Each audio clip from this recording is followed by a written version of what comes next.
Her true story from Arizona.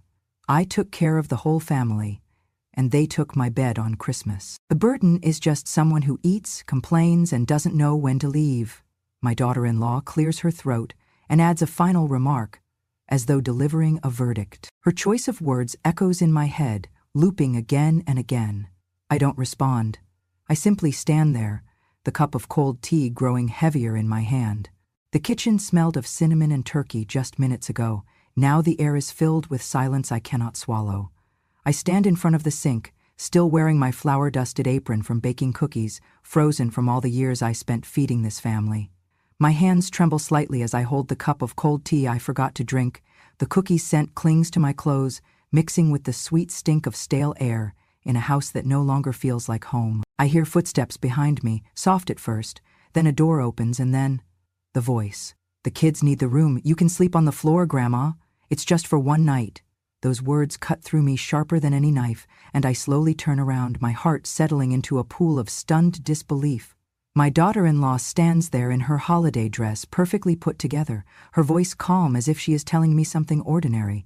Every muscle in my body tightens. I glance toward the living room, where the lights are strung on a tree and the gifts are piled high. My bedroom door stands open, but beyond it is chaos. Pillows tossed, toys scattered, blankets unmade, and a tiny mattress dropped hastily in the corner. I understand now.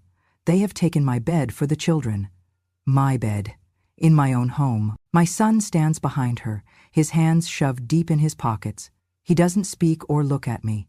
He only nods once, an acknowledgement that I exist, but not enough to dispute the injustice I am facing.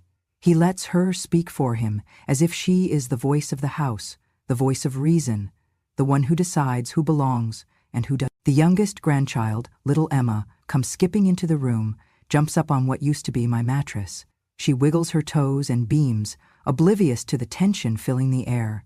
She looks directly at me and says, "I love this bed, Grandma," and then clutches onto a pillow, giggling loudly. I watch her with aching heart, realizing she doesn't understand what's happening. Why her joy is my sorrow. I walk into the hallway, each step softer but heavier. My bedroom door stands open, my room, once sacred, now overtaken by tiny jackets on the floor, glitter from gift wrap, and the echo of voices that do not call my name. I stare at the empty bed I used to rest in and feel a sharpness at the back of my throat, the kind that comes before a cry you refuse to let escape. I straighten the blanket out of habit, though I no longer have a place beneath it. I pick up my pillow from the corner where they tossed it and carry it back into the living room. I do not put it on the mattress. I place it gently on the armchair where I used to sit and read to the children before they decided bedtime stories were outdated. I sit down, cradling the pillow against my chest like a shield, and stare into the dim light. Something inside me flickers. Not grief, not surrender, something older, sharper. I realize then that love given without respect is not love at all. It is labor. And tonight, I am clocking out, not from caring, but from allowing myself to be treated as disposable. This Christmas will not be my quiet end. It will be the night I start over. A rebirth in the soft hush of snowfall, in the rustle of ignored footsteps, in the silence of a heart deciding it deserves more. In the corner, a stray cat slips into the room, unnoticed by anyone but me. It brushes against my leg, its body warm and soft, a quiet comfort in a house that no longer feels like mine. I kneel, stroking its fur gently, and whisper, "Not tonight, sweetheart, but tomorrow." The cat purrs in response, its presence the only kindness I've felt all evening. I straighten my back and walk slowly upstairs to the spare room, my steps heavy with exhaustion and something deeper, resignation. I lay out a thin mat on the floor, place my tea on the side table, fold my glasses beside it. I smooth the blanket over me, every thread a reminder of how little I now own in this house. I close my eyes and imagine the snow falling quietly outside, the hush of winter cloaking everything. But inside me, something stirs. I am not done. I imagine taking back what was mine, not just the bed, but the respect that once filled this home. I may be small, but I am not invisible. I may be old, but I am not done. Tonight, they took my bed. Tomorrow, I will remember who I am. and I will not be quiet. I tried to remember the last birthday I had. I couldn't. No card, no cake, no honey, what would you like? Nothing for Mother's Day. Not a single celebration of all I had done. Instead, they celebrated everything else. Their promotions, their new car, their Little League wins, their holidays. I watched behind a camera. I applauded, but I was never the one being celebrated. I remember waking up one morning to find the guest room filled with bunk beds. 2 small beds for the kids shoved close together, leaving no breathing room. My spare bed was nowhere to be seen. I asked where my quilts were. My daughter-in-law said they moved them. "We wanted to make room for the kids' stuff," she said, as though taking away my memories would bring her grandchildren more joy. I sat on the edge of the bunk beds and stared at the empty space where my quilt used to lie. My heart ached. It hurt not just because they took my things, but because they didn't seem to notice. I felt invisible, like furniture that could be moved and replaced at will. The worst moment came one evening when I called out softly, "Dinner's ready?" I waited by the dining table, heart full of hope, only to hear laughter and clinking dishes from another room. I walked in to see them gathered in the family room with takeout boxes, watching a movie. They had dinner without me. It was the first time I realized I was optional. A shadow of regret passed through me. I thought of the young woman I once was, strong, caring, capable. I thought of the empty credit card statements I paid off, the nights I stayed up with sick children, the times I canceled plans for their school concerts, and now I had no room, no recognition, no place. One afternoon, I overheard my daughters-in-law talking quietly in the kitchen while I washed dishes. "She's just here because she has nowhere else to go," one said. The other laughed softly. "Yeah, and that room? We're thinking of painting it pink next month. The girls will love it, and they did it within a week." I carry the mug to the kitchen table and sit in the same chair I always do, the one closest to the window. Morning light creeps in through the curtains, soft and unassuming. It touches the same counters I once wiped down with love, the same stove I stood over for years making meals no one thanked me for. Everything looks familiar, but feels foreign. The house has my fingerprints. As I stare out the window, the ache in my back sharpens and reminds me again. I am not young anymore, but I am still here. I am still watching, still remembering. I glance over at the refrigerator and see last night's leftovers, the ones I made but did not eat. They will reheat them today and still not ask how I slept. The door creaks upstairs. Footsteps. A child laughs. A phone buzzes. Life continues, just as it did yesterday and the day before. But I have changed. Last night, something inside me shifted. I have been erased in this house, slowly, piece by piece, but I am done letting them finish the job. I rise from the table, spine stiff but heart steadier. I pour the last of the tea into the sink. I do not want to be invisible anymore. As I stand there, I notice the old cardboard box tucked beneath the edge of the air mattress. It's the box I hid under the bed the night they moved in years ago. A box of memories, old photographs, letters, and the stack of legal papers I managed to free from prying eyes. My breath catches. I slide to my knees and reach inside. My fingers brush against worn folders, an envelope stamped with my name, and then something firmer. I pull it out, and my heart stops. It is my deed. The official, legal deed to this house. My name printed on it as full owner. The edges are fraying, but the ink is clear and undeniable. My hands tremble. I cradle the paper as though it might crumble into dust if I'm not careful. The deed. That sacred promise I made when I sold my car and used my savings to pay off the mortgage, the same deed I never let them touch. I strengthened our family's foundation with my own hands, and now they have no idea. They thought they owned this place. I thought I had let them. I sit down in the middle of the floor, clutching the deed like a lifeline. Memories flicker like old snapshots in my mind's eye. Signing the papers at the bank, the proud day I handed over the final check, the relief I felt knowing this place would be our home. My son was barely out of high school then, full of ambition and dreams. I had believed he'd build something of his own. Instead, he asked to stay here when times got tough, and we welcomed him.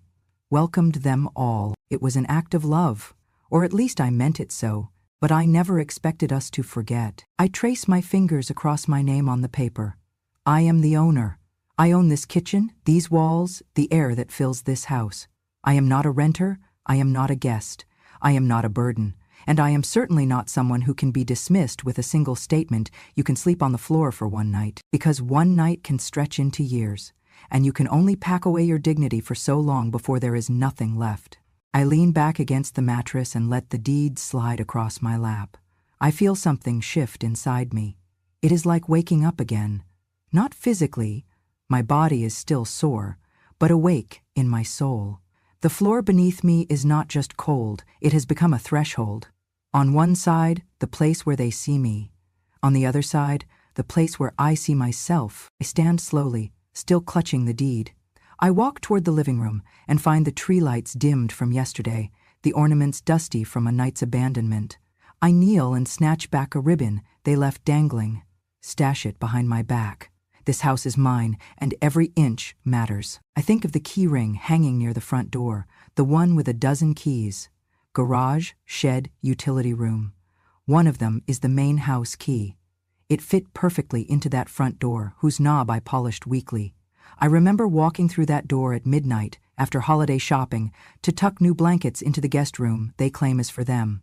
I remember painting the porch white, planting flowers outside, stapling a wreath to the door for their arrivals, and all I received in return was a thin mat on the floor. My vision narrows to a plan forming inside me, but not yet, not today. Today, I will reclaim my presence.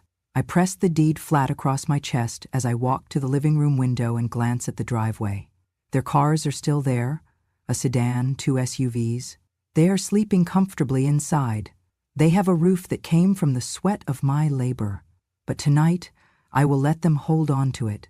Just one more morning of ignorance. I walk back to the box, open it again, and find a small envelope addressed to me in my own handwriting. My heart clenches. I open it. Inside is the key to the house, the one I always carried but never used since they moved in. I press it in my palm. So many years I shook my head when my son said, "You can just live in your room." "Yes," I said, because I thought that was right, because I didn't want to become the story where grandma shuts kids out when I didn't want to be that person. I stare at the key and feel the weight of its promise. This is not simply metal. It is choice. I walk into the kitchen, slip the key into my apron pocket, and breathe through a smile that tastes like thunder. I think of the nuts I will roast in the oven, the cinnamon rolls I will bake later, the fire I'll build for tonight. Yes, this house is mine, and the warmth of it is mine too. They can still celebrate Christmas, eat turkey, laugh at kids opening presents. They can still call this place home, but not unchallenged, not without boundaries, not without acknowledging that someone stepped forward when they couldn't stand. I sit back quietly. The lights of the tree dim until tomorrow morning. I let the house breathe under my eyes. If they notice me or care tonight, that is on them. If they treat me as a guest forever, that is their choice. But now I know the truth. This roof belongs to me. And now, someday soon, I will show them what claiming your own life looks like.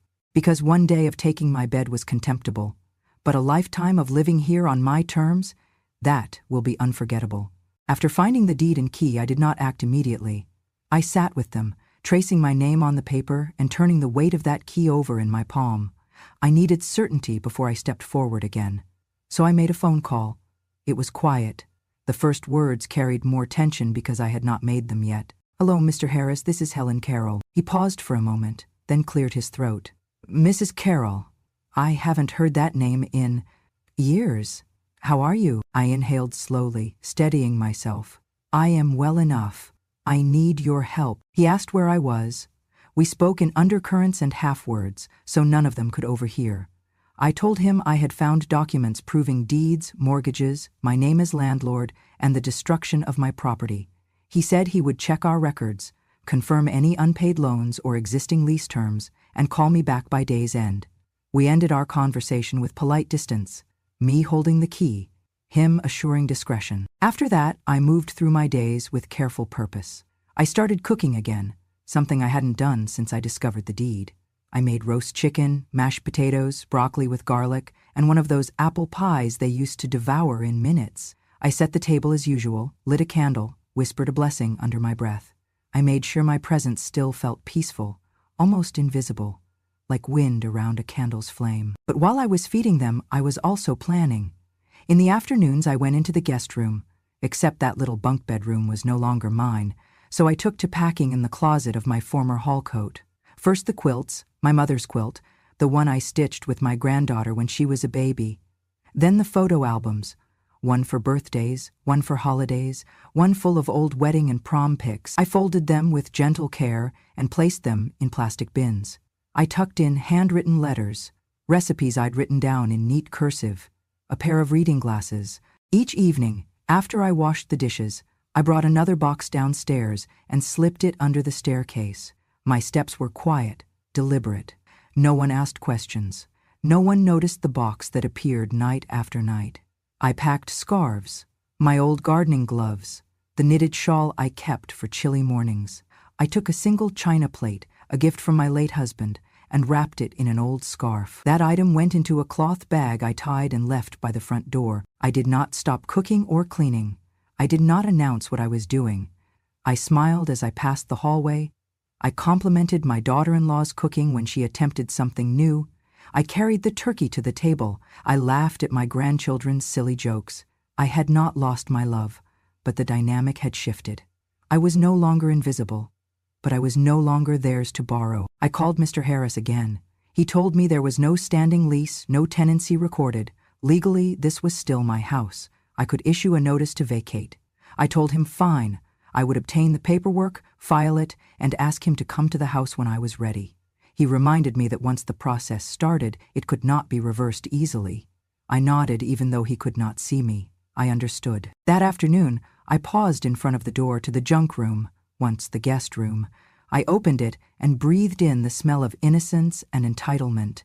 I felt calmer than I had in weeks. I realized this place had belonged to me long before they came and would remain mine after they left. The thought no longer made me feel guilty. It made me feel strong. I gently took out the cushion I kept from my reading corner and tucked it into one of my boxes. I picked up a small ceramic pot with lavender I had planted years ago. It had survived the move and still thrived. I wrapped it carefully and carried it to the back hallway. The lavender's scent lingered in the air I passed through. I was taking what I valued most, not in anger, not in malice, but in self-preservation. I heard the kids downstairs laughing over a board game. I pressed my hand to the doorframe and closed my eyes. Part of me missed the chaos. Part of me belonged to those moments. But I belonged to myself now, more than I belonged to a chaotic din that dismissed me. My daughter-in-law came up in the afternoon, called downstairs for something, then saw me by the closet doorway. She paused, then walked away without a word. That was all I needed. She saw me, and she didn't ask what I was doing. That too spoke volumes. I realized then that none of them were asking me whether I was okay. No one was worried if I missed my bed or my things. So I told myself I could no longer allow their apathy dictate my life. I would not appear hurt. I would simply walk away, if I needed to, and they could wonder why. And that would be enough. Over the next few days, I finished packing. My china was safe in my car. I left only everyday dishes in the cabinet and folded half a dozen towels on the bathroom rack. I left no notes, no warnings. I left everything they might need for one more week. I left quiet remnants of my life behind so they wouldn't notice too quickly. Every night, I drank my tea in my favorite armchair. It was the same chair I'd given to my son, the one he'd test-sat 100 times growing up. I closed the front window's blinds just enough so the rainbow reflections from the Christmas lights still flickered across the floor. Sometimes I found myself humming, low and easy, remembering the lullabies I used to hum to babies at midnight feedings. On the fourth night, I stood by the front window as car lights pulled into the driveway. The house glowed inside. Shadows shifted behind the curtains. I pressed the deed into my coat pocket, felt the key in my breast. I was ready. They did not suspect a thing. They believed this was still their house, and for so long, they believed I was still theirs. But I was preparing for the moment they would realize that living here had always been a gift, and that gifts can be taken back. silently, carefully, with intention. In the days ahead, I would claim my voice. I would reclaim my presence. I would ask them to leave.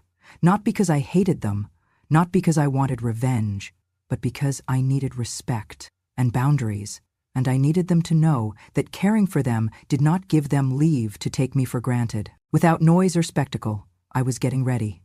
And soon, very soon, they would learn that I was not invisible. I am not furniture. I am not a burden.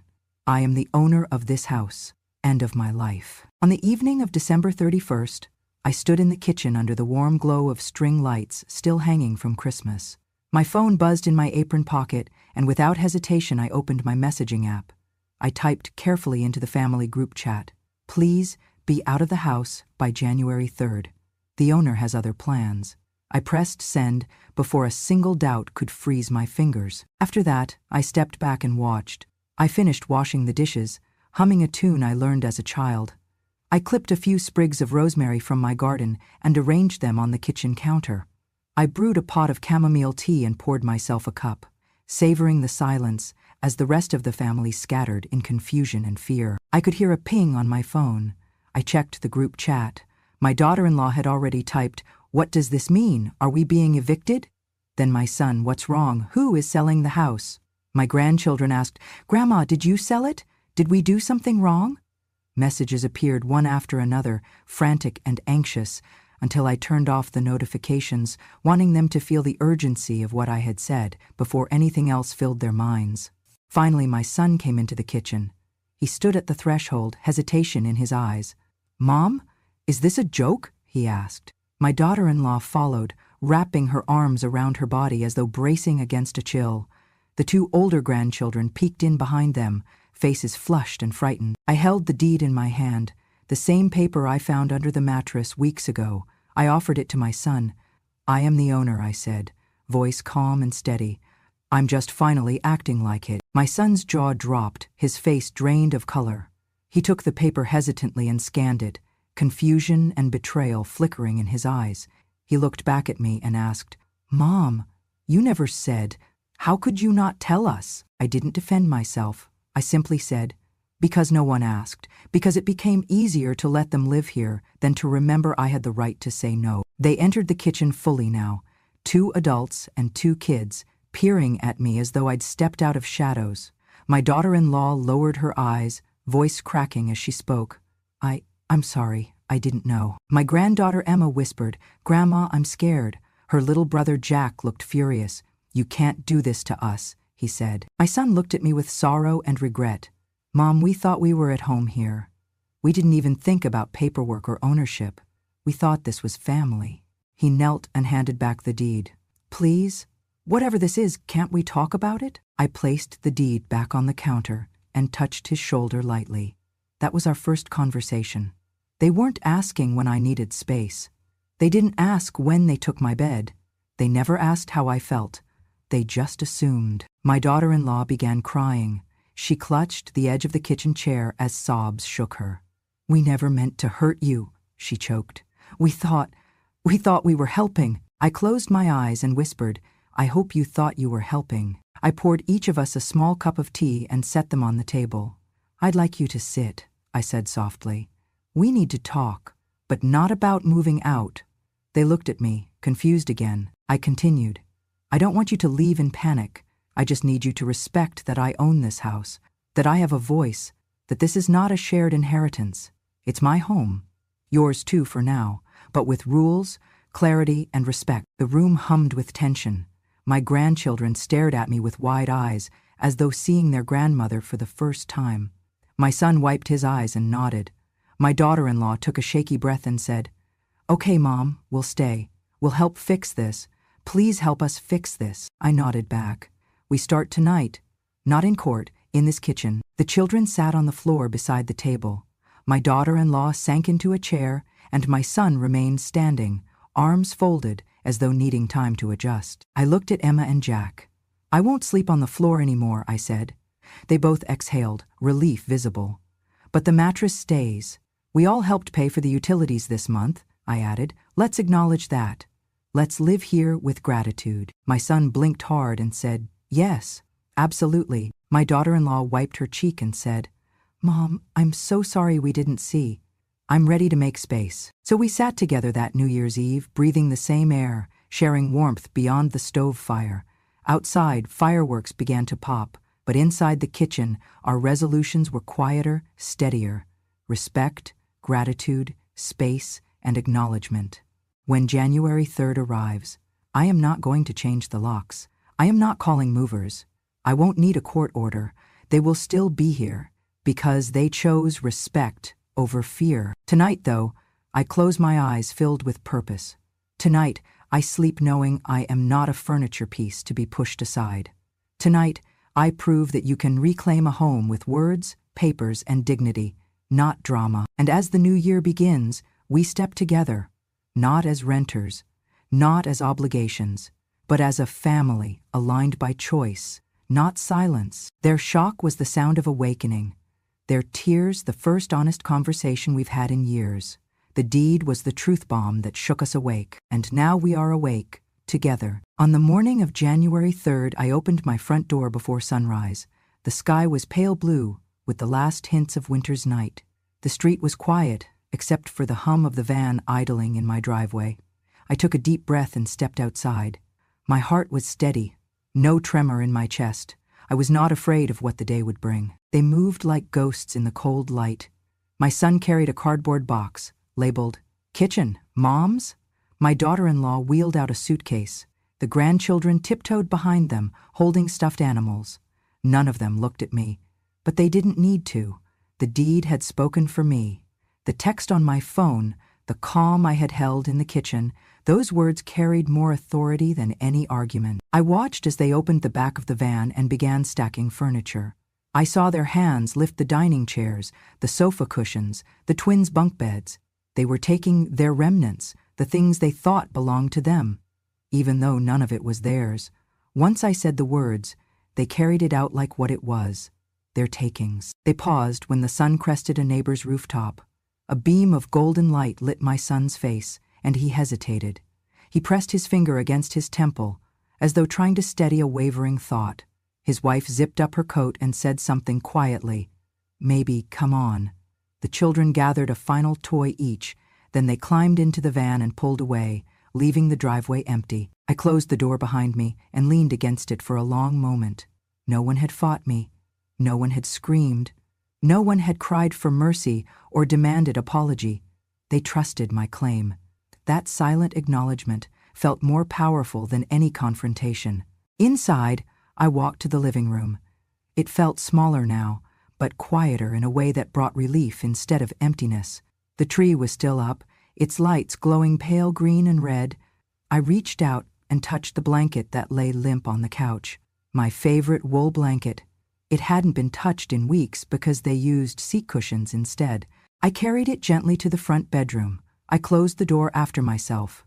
Inside, the hardwood floor glowed in the morning light. I knelt by my bed and ran my hand across the rumpled quilt I had brought down from the attic. I sat on the edge and breathed in deeply, letting the scent of old cotton and home fill me. I closed my eyes. It was not just a bed. It was acknowledgement. It was a reminder that I belonged here, that I mattered, that I was not just someone's guest, but someone's backbone. I made the bed properly, smoothing the quilt, fluffing pillows, positioning the bedside table and lamp just as I liked. I placed the small china vase of lavender next to the lamp. It was one of the things I had packed away months earlier, and now I needed it here.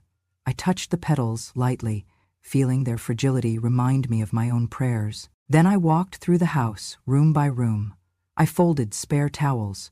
I put clean sheets on guest beds, knowing they would likely see another family someday. I opened windows for fresh air. I swept a few corners. I didn't toss anything they left behind. Socks, a toy, an empty mug. But I did remove the clutter, not because it wasn't theirs anymore, but because it had overstayed its welcome in my clean space. I turned the key in the front door and locked it behind me. The sound was final, in a way I never expected locking out my own children would be. I felt my pulse at the back of my throat, but it was a calm pulse, a reminder that I still possessed home, control, and self-respect. I carried fresh flowers from the garden into the kitchen and arranged them in an empty pitcher. I set a cup of tea on the table and sat down. The house was silent except for the ticking clock. I closed my eyes again and let it all sink in. The weight of those boxes gone, the echoes of their voices fading, the room my bed belonged to, restored. There was no hatred in me, no vengeance, just clarity, just peace. They had taken their things. I had left them a house to call home, but I had taken something more. They had taken back the home that was theirs, only by my goodwill. I had allowed them to believe in a shared space, but now they know it was mine, and now I know it is mine. Slowly, I stood and walked outside onto the porch. I watched the sunrise hit the mailbox and the sidewalk. The day felt raw and new. I paused, looked up at the sky and whispered a blessing. I am still here. I belong. And for the first time in a long time, I believed it. After January 3rd, the house felt like a blank canvas waiting for color, warmth, life. I decided I would paint my own masterpiece, a home that truly belonged to me. The first thing I did was walk into the yard and plant flowers. I chose marigolds, lavender, daisies, bright colors that welcomed birds and light. I dug holes with my bare hands, kneeling in the dirt as though reconnecting with myself. The petals rustled in the breeze, and I whispered small words of gratitude to the earth. Inside, I went room by room, breathing hope into every corner. In the kitchen, I painted one wall a gentle sage green, where once it was dull white. I bought a new kitchen chair, wicker-backed and sturdy, where I could sit comfortably while reading or sipping tea. I hung up a small painting I had made years ago, a watercolor of wildflowers by a stream. The breeze came through the open window, and I felt like I was coming home to myself. My living room received new cushions, softer, cushioned in cream and blue. I opened all the windows, threw fresh curtains up, and draped a quilt over the armchair. Everything felt soft yet familiar, like an old dream corrected. I lit a few candles that spread gentle fragrance of vanilla and citrus. In the space that was once crowded with boxes and borrowed furniture, I planted a rubber leaf plant and put a small wooden shelf beside it, with 2 books I loved, one on gardening and one on memoirs. I tested out each corner with attention until I felt calm and settled. In the afternoons, I began attending a gentle yoga class at the senior center a few miles away. I had never thought I'd stretch in a group or hold warrior poses after 70, but the instructor guided us through quiet movement and careful breathing. I felt muscles waking after years of carrying burdens. I made friends, a woman named Clara who liked poetry, and a man named Hank who'd served in Alaska and loved to talk about salmon. We walked home after class, sharing iced tea and stories of grandchildren and gardens. Both promised to visit me soon, and I felt my heart expand with something tender I thought had been lost. I saved up for a small trip to Sedona. I stayed in a cozy bed and breakfast overlooking red rock cliffs. I walked through hiking paths with my cane, felt the sun on my face, the wind pulling at my hair. I drank hot tea with strangers who became friends when they offered me postcards from their travels. I bought a pair of turquoise earrings from a local artist, small reminders of my courage and renewal. I returned home with fresh photos pinned to the refrigerator, winding up inside me like a promise of more days to come. One evening, I sat at my computer and began writing. I typed a short message and recorded a video of the corner of my living room, the plant, the new armchair, the walls that felt alive again. I spoke to the camera in clear voice. I used to think giving meant staying quiet. Now, I know giving needs boundaries. I shared how I had cared for my family, how I had lost my bed, how I had learned that kindness doesn't require invisibility. I talked about living kindly without vanishing. I uploaded the video and held my breath. I told myself that if only my neighbors watched it, that would be enough. But it did more. It reached farther. A few days later, I saw the views climbing. Then the comments started. "You are so brave. Thank you for reminding us how to set boundaries with love. Your story made me call my mama and apologize." I saw messages from people my age and younger both, saying they too had given too much until they disappeared. My heart hammered with something like gratitude. I read each message slowly. I told Clara about it over coffee, and she smiled wide and squeezed my hand. Hank winked and said, "Well done, partner." I posted a second video, showing my backyard now in bloom. the wind chimes tinkling, and the lavender in summer bloom. I said, "Here is a home you work for, not one you just show up to. A home women built with joy and pain." That too went viral, on a smaller wave but bigger than my words. I received emails from a local newspaper and a podcast asking me to tell my story again. I declined politely, saying I believed real change happens in quiet rooms, not headlines. In my house, I kept living my life. I made soup for Clara and Hank on Thursdays. I watered the plants Thursday mornings, brewed tea Thursday nights, and trimmed my lilac bush Fridays before the sun was high. I invited neighbors over to watch old movies, black and white comedies, westerns, gardening shows, with popcorn and lemon bars. My grandchildren visited once. They came in quietly, saw the new curtains and the lavender plant. They looked at me differently. Emma asked if we could bake cookies. I agreed, and we each wore an apron, and flour covered our cheeks. I showed them how to use the rolling pin, how to taste test the dough. They watched me as though seeing me for the first time. Not a grandmother who sleeps on floors, but a grandmother with wisdom, space, and love. They hugged me when they left. "You smell good," Jack said, sniffing the lavender in my hair. I thought maybe they finally saw me not as a burden, but as someone who belongs. At night, I sit in my wicker chair by the window and look out at the flower beds I planted. I think of the lessons I learned, of the people who reached out, of the woman I have become. I think boundaries are not walls. They are kindness structures. They allow love to breathe. They allow presence to bloom. And I realize my house isn't just walls and doors. It is a home because I reclaimed it. It is a home because I reclaimed me. I would not trade this second chance for anything. And when I close my eyes at night, I sleep without pain or apology. I sleep in my bed, in a house built with my hands, my heart, and now, my words. 1 year later, my house smelled of cinnamon, butter, and fresh pine. The living room glowed with soft lights wrapped around the windows, a modest tree in the corner, and a fire that crackled gently in the hearth.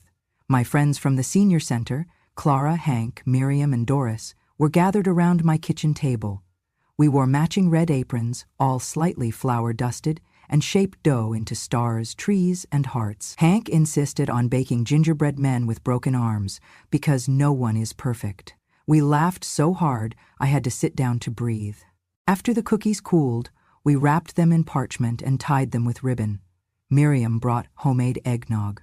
Doris told a story about her first Christmas as a newlywed during wartime. I sat back in my chair and listened, letting the comfort of shared memory fill the air like music. We exchanged small gifts, bookmarks, hand lotions, a scarf. I gave Clara a set of herb seeds. She gave me a jar of wild honey. Outside, snow began to fall gently across the yard. I walked onto the porch with a cup of tea, cradling it in both hands. The neighborhood was quiet, except for distant laughter and the sound of wind sweeping past my wind chimes. I looked at the footprints in the snow from earlier visitors and smiled. This Christmas, I wasn't hosting anyone who didn't see me. Later that evening, I found a letter in the mailbox. A real letter, not a card, not a bill. A handwritten envelope, with my name in careful, slightly unsure cursive. I carried it inside and opened it by the fire. It was from Jack, my oldest grandchild. "Dear Grandma," it began. "I miss you. I didn't understand how we made you feel. I thought you were just always there, like a lamp that turns on when you need light. I didn't know we were hurting you. I didn't know we took too much and gave too little. I want to visit, if that's okay. I want to see you. I miss your cookies, your stories. I miss you." I stared at the page until the words blurred, then folded it carefully and held it to my chest. I thought of that last night, the Christmas where I lost my bed but found my voice. And now, here was this boy, growing into a young man, holding out something fragile and real. I wrote back that night, "Dear Jack, you can visit, but I sleep in my bed, and I choose who is allowed under this roof. That's what makes it a home. I hope when you come, we can make cookies together. You can hang your own stocking on the mantel, but know this, I am no longer invisible. I am not a background character. I am your grandmother, and I deserve kindness. If you can offer that, you are welcome here. Love, Grandma." I placed the letter in an envelope, licked the seal and stamped it. I did not cry. I had already done all the crying I would ever need for that family. I returned to the kitchen. The cookies were stacked neatly.